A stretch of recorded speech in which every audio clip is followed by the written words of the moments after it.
कडे मुंबईतही हवामान विभागानं पावसाचा अंदाज वर्तवलाय। बुधवार आणि गुरुवारीही पावसाचा अंदाज वर्तवण्यात आला होता, मात्र हवामान खात्याचा अंदाज फेल ठरलेला आहे। काल दुपारनंतर मुंबईत ढगाळ वातावरण पाहायला मिळालं, मात्र पावसानं हुलकावणी दिली।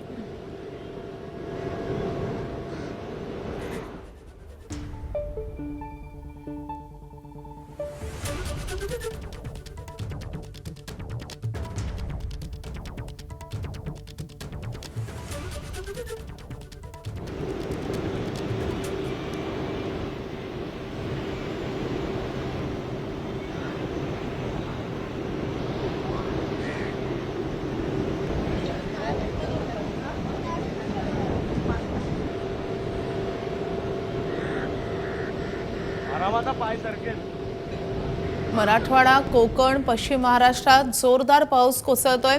अवकाळी पावसाचा मोठा फटका बसलाय। काही ठिकाणी गारपीट झाली आहे, पिकांचं मोठं नुकसान झालंय। शहरी भागातही पुण्यासारख्या शहराला त्याचा फटका बसतोय। मात्र मुंबईत पावसाचा अंदाज वर्तवण्यात आला होता, मात्र पावसानं सलग दुसऱ्या दिवशी हुलकावणी दिलेली आहे। काल मुंबईत काहीसं ढगाळ वातावरण होतं, मात्र पाऊस पडलेला नाहीये।